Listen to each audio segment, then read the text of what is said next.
What a show we have for you today. I'm going to start it with this question. Is that infection bacterial or is it fungal? And if it's fungal, why are you giving me an antibiotic, doc? We'll start that way. Certified clinical nutritionist Marty Whittakin on bioidentical hormones. Then we go to Brisbane, Australia. A physician there is a friend of mine named Greg Emerson. What does he do for energy and what can we do for more energy? Mark and Frank, this is a son-father relationship, the NSC company, talk about seasonal allergies, and they're becoming perennial, they're becoming year-round.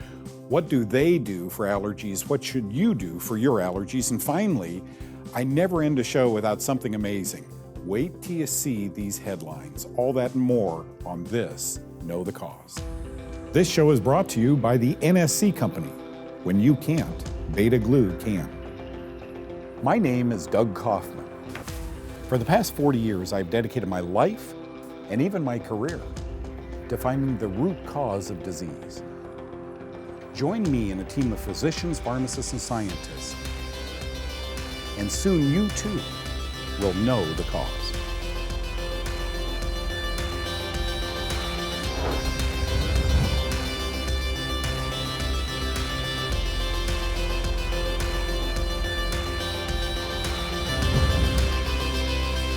One of the problems, if I were a clinician, a doctor working in a clinic, one of the problems I would have is differentiating between a bacterial infection and a fungal infection.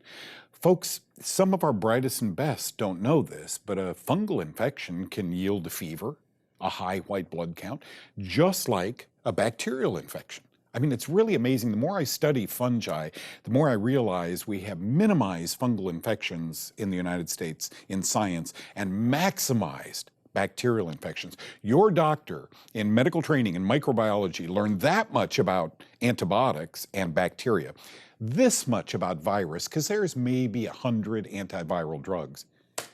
And that much, with the exception of vaginal yeast and toenail fungus, that's all the training they get. What if fungus caused cancer? What if fungus caused diabetes? I published in both of those areas. You're free to go on the website and really move around and look. Let me just show you something when it comes to, I have a graphic today that's going to blow you away. If you have any science background or if you know anyone who does, tell them to watch this. It's on our website. It reruns on our website. Is it bacteria or is it fungus? Everyone knows that bacterial infections can mimic fungal infections, and very often antibiotics are prescribed to patients for fungal infections. Okay, that's pretty simple. As a matter of fact, the Mayo Clinic said in 1999, I'll never forget, it was September 9th, 1999, 9999. I didn't have a computer, I didn't have a cell phone, I had a fax machine. And throughout my visits with these doctors' patients, it kept going beep, beep, beep, beep, beep, beep, beep all day.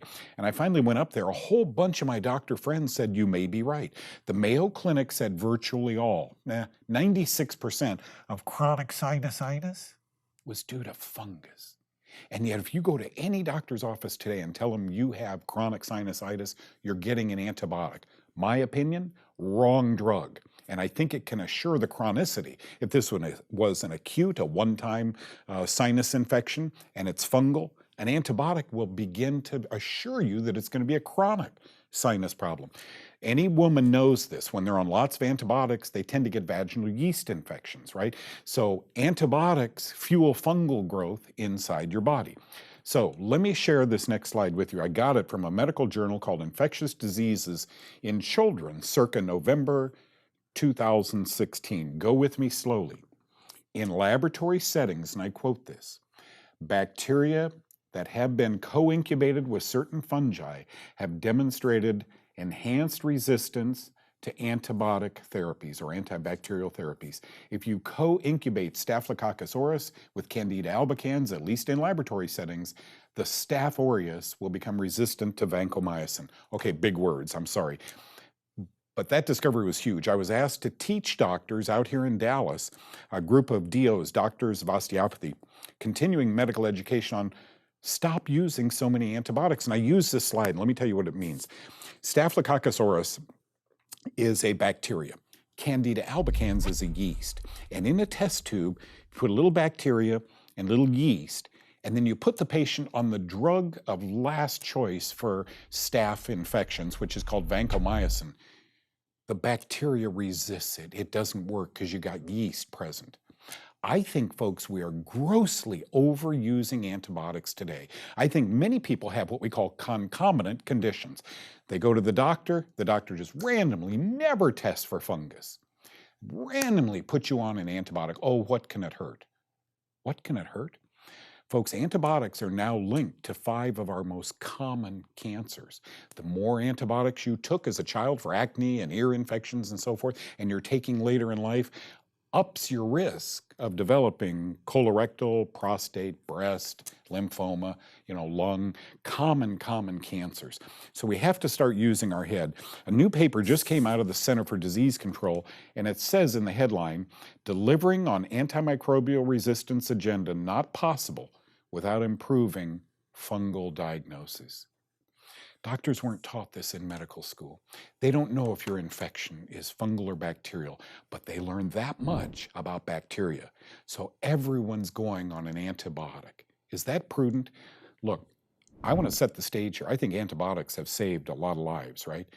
But I think for every one that they've saved, they may be responsible for taking a few more. That's what we're learning. The longer we throw antibiotics at people, the worse it gets for we, the people. Okay, we need to go back to good stewardship is what they're calling it in these research papers. Good stewardship. Find out if that infection is bacteria or fungus. Now you know, that was important.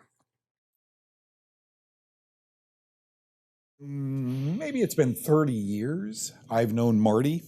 Marty Whittakin is a certified clinical nutritionist. She was a big wig with the National Health Food Administration and so forth. Invited me out to speak one time in Austin, Texas. Remember that? That was so much fun. Marty is here right now because I have a question that Marty can answer. What's HRT? What's hormone replacement therapy? And do we have choices? Welcome, Marty. Thank you for having me. HRT is kind of a dirty word in some circles now.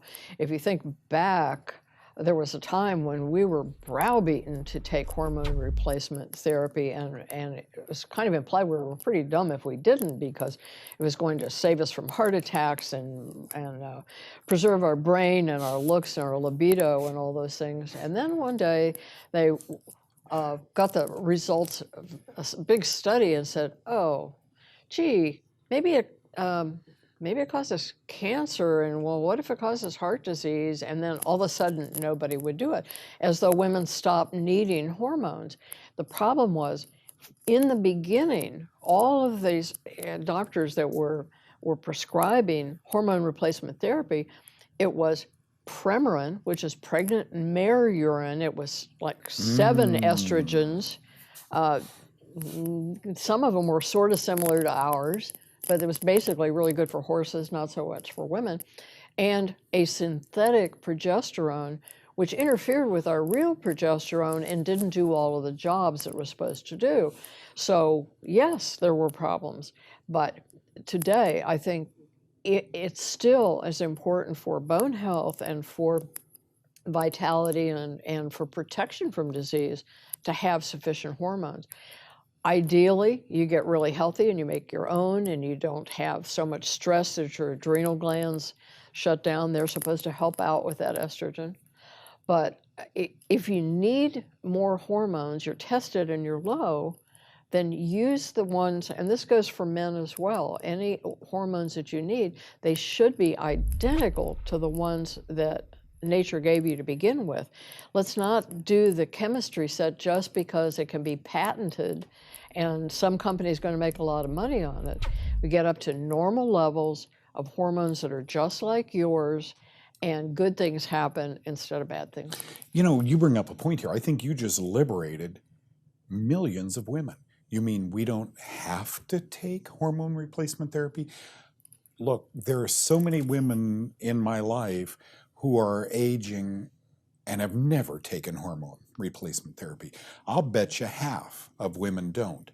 It's the other half that keep going to the OBGYN that are being told you may want to, your symptoms are due to your hormones declining. Natural hormone replacement, give me an idea of something. It's called bioidentical, and it has to come usually from a compounding pharmacy.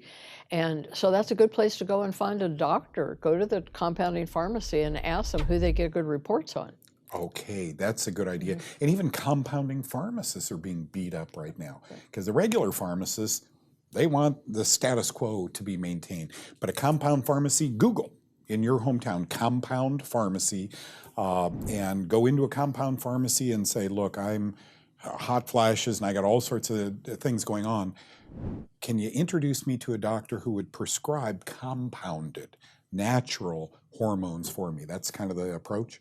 Exactly. Marty, you can learn more about Marty Whittakin, my friend, at healthybynatureshow.com. Look, I love this book. Are you taking the purple pill? Have you been on a long time? The Probiotic Cure, Fat-Free Folly. Love that. Digestive Health University. These are all from Marty, and you can get more information on healthybynatureshow.com. Thank you, Marty, for coming in today. You bet. Okay, now I love Dr. Greg Emerson, right? He's going to talk about what he does to get more energy, and you might heed this information. And then we go to an allergy product I think you'll love. Watch this.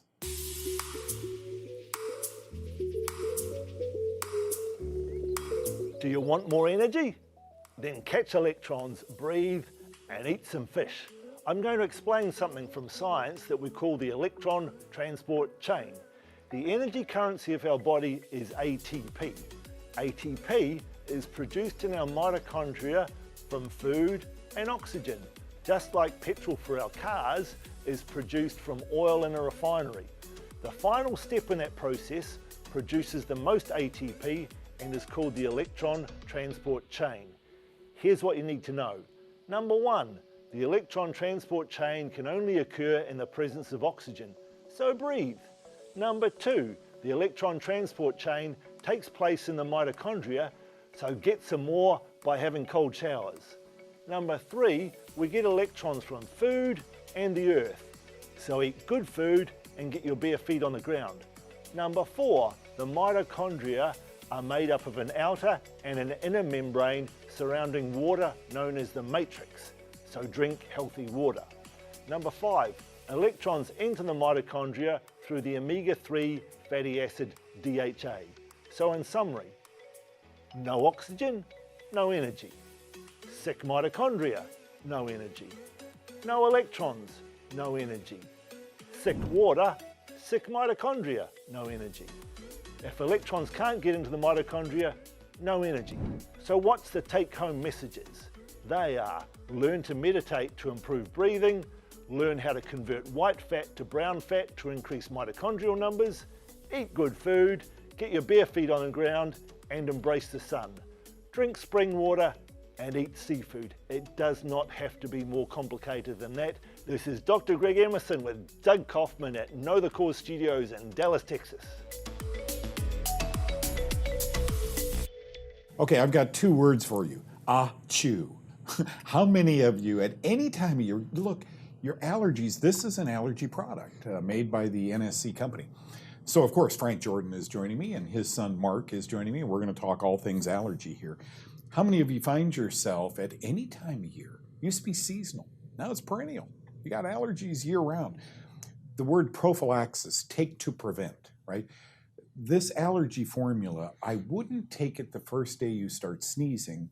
I'd try it a month before and get it built up in your body before all those ugly pollens and molds and danders and so forth come aboard. Frank, this product was built out of necessity, right.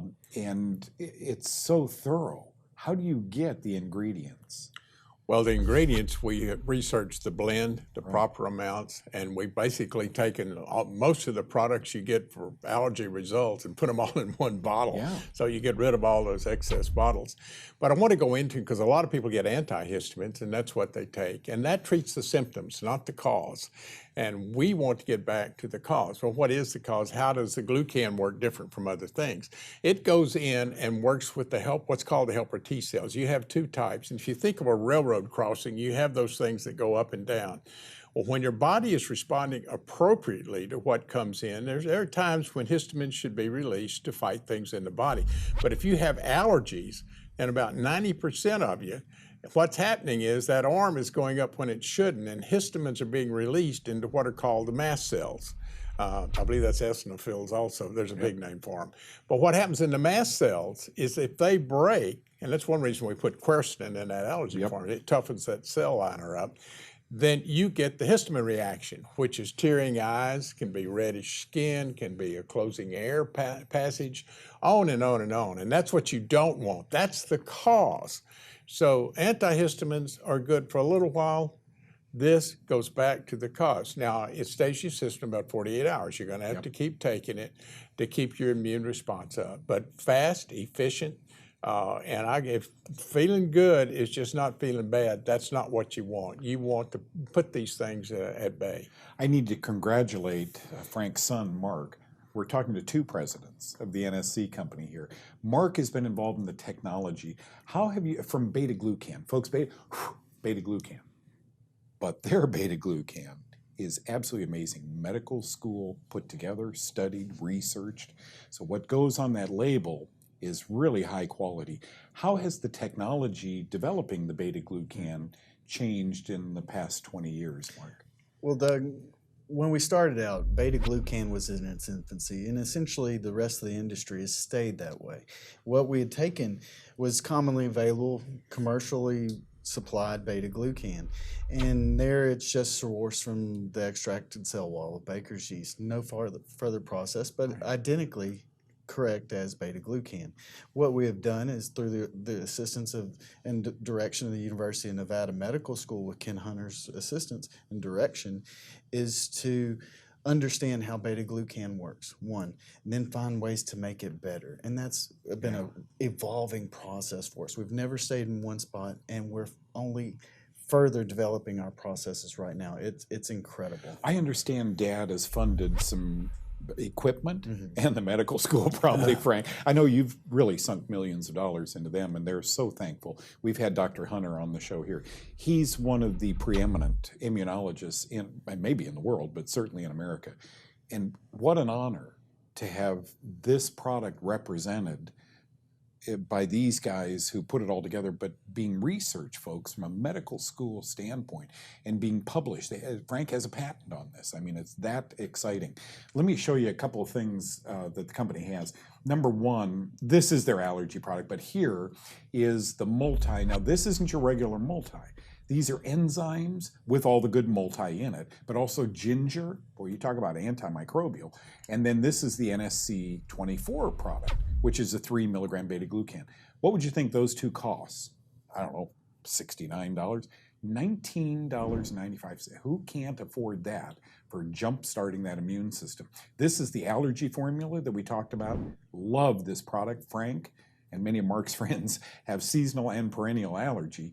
And then this is the big boy, the caprylic acid. This is a harmless coconut oil-derived fatty acid. By the by, here's the one I take every day, the big boy, 10 milligram beta-glucan, and now you can too. If you're a brand new viewer, this package is coming to you, 10 of the 10 milligram beta-glucan. Frank, and now Mark, even pay the postage. Thank you guys for being with us today. You know, every once in a while, an article comes across my desk or I see it on the internet, and I just think, you have got to be kidding me. We're calling it science, and it is this risky? I mean, one of these, well, I'll go over a few of them with you, because the more I study the science of healthcare, well, read these with me, and then you make the decision. Here's a few of them. Pregnant women often prescribe risky antibiotics for urinary tract infections. You know why it was risky? Apparently, it could impact negatively the unborn fetus. Be still, my heart. Look at it again. Pregnant women, not sometimes, not on weekends, not twice a year. Pregnant women often prescribe risky antibiotics for urinary tract infections. Doesn't anybody care? I mean, folks, I've been in hospitals, and it's really like a bunch of very high IQ, very nice people who are robots. I think eventually, you know, I saw something that, you know, they're replacing hamburger makers now with a little automated chew, chew, chew. I'm wondering if automating some of these procedures, like here's antibiotics we don't give to pregnant women. Look at the next one. This comes out of England. Just one soft drink a day could increase cancer risk, a study finds. What?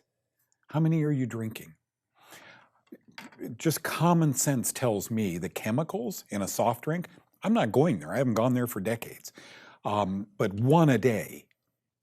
The next one, this one blows my mind. Ice chips only? Study questions restrictions on oral intake for women in labor. It's a disease, you see. Pregnancy in America is a disease. Hand her antibiotics, tell her she can only have ice chips. Lo and behold, that wasn't true. We held steadfast to that for a long period of time, but it just wasn't true. And still, if you're delivering, ice chips only. Oh, this isn't going to change anything. You just need to know. This is only going to be brought to you on Know the Cause, right?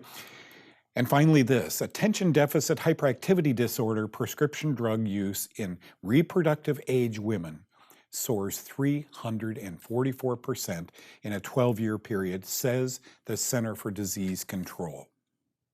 Center for Disease Control. Gee, how do we shut off attention deficit disorder, right? It's not going to happen with drugs. When this goes bad, it's because this is bad. It's because this is bad. What you're eating, what you're drinking, the medications you're taking. These are young women who have been given this drug at a rapid pace. They're not going to stop, folks, so you must apply the brakes.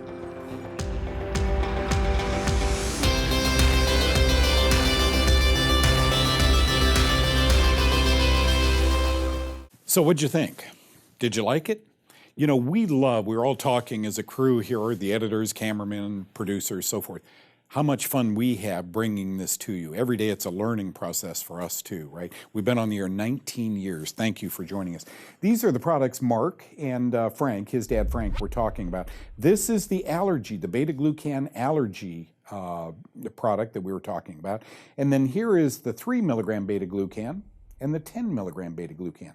This is Doug's Duo, half off, and this and his multivitamin is $20. I mean, the beta-glucan and the multi with enzymes in it. Tremendous company, folks. By the way, if you're brand new, you've never gotten this, this is your gift free. This is 10 of the NSC 100, the 10 milligram beta-glucan. Try it for a few days or a week and see how you like it before you buy it. They even pay shipping for it to come out to you. Do you find you're learning a lot here and you want to learn more? What nutritionist Marty Whittakin brought to you today about bioidentical hormones and Dr. Emerson about energy.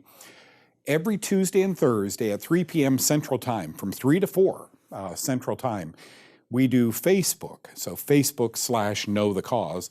And you can email me a question. Thousands of people are doing that right now. I love hearing from you. This is the way I get to interact with the television audience. So if you're not busy Tuesday and or Thursday from 3 to 4 p.m. Central Time, get onto Facebook and join me. I think you'll enjoy all the questions and all the comments. God bless you. Thank you for telling your friends about Know the Cause. I'll see you next time.